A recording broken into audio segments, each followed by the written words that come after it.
यह कथा श्रीमद् भागवत महापुराण के 10वें स्कंद के 60वें अध्याय की है, जिसमें भगवान श्री कृष्ण और रुक्मिणी जी के संवाद को बताया गया है। कृपया वीडियो को अंत तक देखें, जिससे आपको कथा का पूर्ण लाभ हो सके और हमारा प्रयास पूर्ण हो सके। सुखदेव जी राजा परीक्षित से कहते हैं कि हे राजन, एक दिन समस्त जगत के परम पिता और ज्ञानदाता भगवान श्री कृष्ण रुक्मिणी जी के पलंग पर आराम से बैठे हुए थे। भीष्मक नंदिनी श्री रुक्मिणी जी सखियों के साथ अपने पतिदेव की सेवा कर रही थीं। उन्हें पंखा से हवा कर रही थीं। परीक्षित, जो सर्वशक्तिमान भगवान खेल खेल में ही इस जगत की रचना, रक्षा, प्रलय करते हैं, वही यजन्मा प्रभु अपनी बनाई हुई धर्म मर्यादाओं की रक्षा के लिए यदुवंश में अवतीर्ण हुए हैं। महल की सुंदरता का वर्णन करते हुए सुखदेव जी कहते हैं कि रुक्मिणी जी के महल में दूध के फैन के समान कोमल उज्ज्वल बिछौनों से युक्त सुंदर पलंग पर भगवान श्री कृष्ण बड़े आनंद से विराजमान थे और रुक्मिणी जी त्रिलोकी के स्वामी को पति रूप में प्राप्त करके उनकी सेवा कर रही थीं। रुक्मिणी जी ने अपनी सखी के हाथ से वह चंवर ले लिया जिसमें रत्नों की डंडी लगी थी। परम रूपवती लक्ष्मी स्वरूपिणी देवी रुक्मिणी जी उसे डुला डुला करके भगवान की सेवा करने लगी।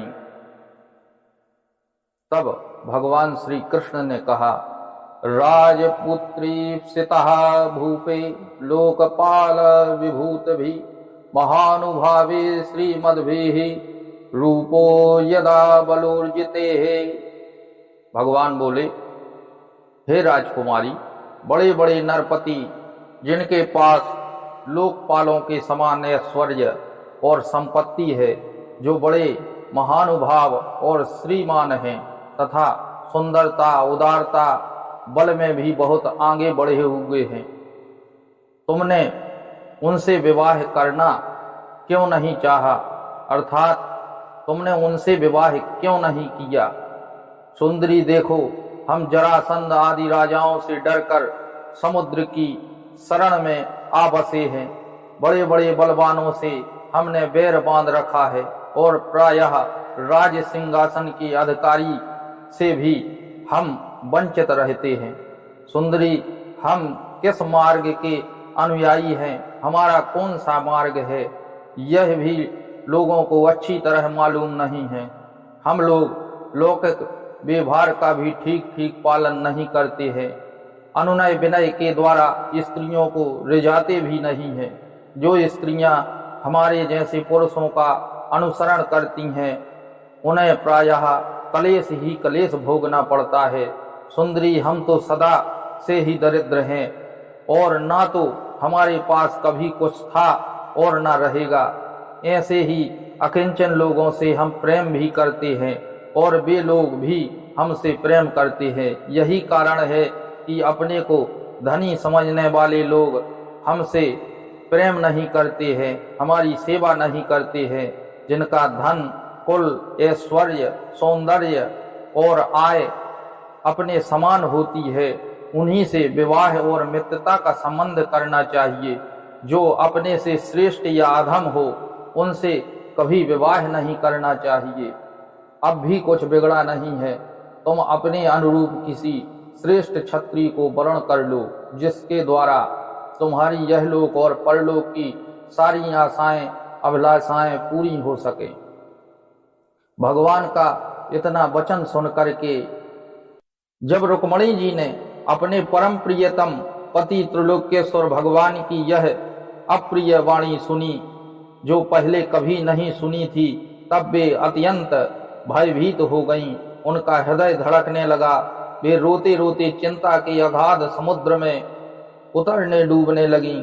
वे अपने कमल के समान कोमल और नखों की लालमा से कुछ कुछ लाल प्रतीत होने वाले चरणों से धरती को कुदेड़ने लगीं। उनके आंखों से आंसू बहने लगे, जिससे जो काजल लगा हुआ था वह धुबने लगा। हाथ का चवर गिर पड़ा। बुद्धि की विकलता के कारण वे एकाएक अचेत हो गईं और उनके केस बिखर गए।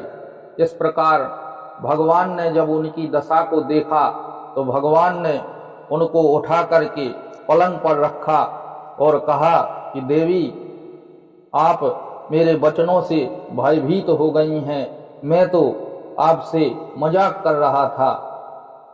तब रुक्मणी जी को यह चिंता हुई कि भगवान से मैं विलग ना हो जाऊं, भगवान मेरी किस प्रकार से परीक्षा ले रहे हैं। तब रुक्मणी जी भगवान से कहने लगीं कि हे कमल नयन, आपका यह कहना ठीक है कि ऐश्वर्य आदि समस्त गुणों से युक्त अनंत भगवान के अनुरूप मैं नहीं हूँ। आपकी समानता मैं किसी प्रकार से नहीं कर सकती हूँ। कहाँ तो अपनी अखंड महिमा में स्थित तीनों गुणों के स्वामी तथा ब्रह्मा आदि देवताओं से सेवित आप भगवान, और कहाँ तीनों गुणों के अनुसार स्वभाव रखने वाली गुणमयी प्रकृति में जिसकी सेवा कामनाओं के पीछे भटकने वाले अज्ञानी लोग करते रहते हैं। भला मैं आपके समान कब हो सकती हूँ। हे स्वामी, आपका यह कहना भी ठीक है कि आप राजाओं के भय से समुद्र में आ छिपे हैं, परंतु राजा शब्द का अर्थ पृथ्वी के राजा से नहीं है, तीनों गुण रूप राजा है। मानो आप उन्हीं के भय से अंतःकरण रूप समुद्र में चैतन्य घन अनुभूत स्वरूप आत्मा के रूप में विराजमान रहते हैं। इसमें कोई संदेह नहीं कि आप राजाओं से बैर रखते हैं, परंतु वे राजा कौन हैं? यही अपनी दुष्ट इंद्रियां वह राजा हैं जिनसे आप बैर रखते हैं।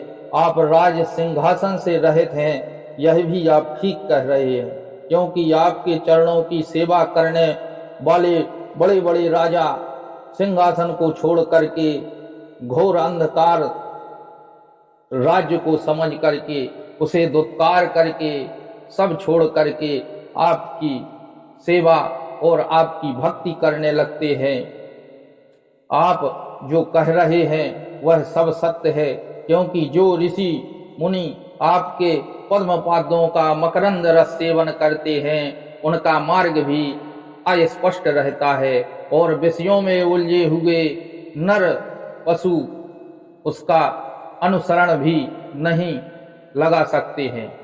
और हे अनंत, आपके मार्ग पर चलने वाले आपके भक्तों की जो चेष्टाएं हैं वह अलौकिक हैं। हे प्रभु, आप धन्य हैं। आप जगत में जीव के लिए जितने भी वांछनीय पदार्थ हैं, चाहे धर्म, अर्थ, काम और मोक्ष, उन सब के रूप में आप ही प्रकट हैं।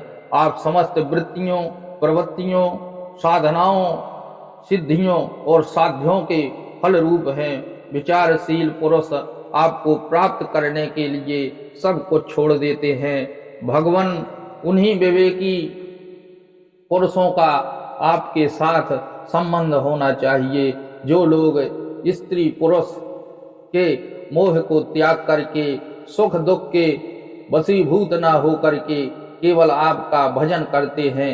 हे प्रभु, आपको मैं बार बार नमस्कार करती हूँ। हे प्रभु, आपको मैं बार बार नमस्कार करती हूँ, मुझे क्षमा करिए प्रभु। इस प्रकार से रुक्मणी जी की वाणी को सुन करके भगवान बहुत प्रसन्न हुए और बोले, इन्हीं मीठे वचनों को मैं आपके मुँह से सुनना चाहता हूँ। तब सुखदेव जी कहते हैं कि हे राजा पारीक्षित, जगदीश्वर भगवान श्री कृष्ण स्वयं आत्मा राम हैं।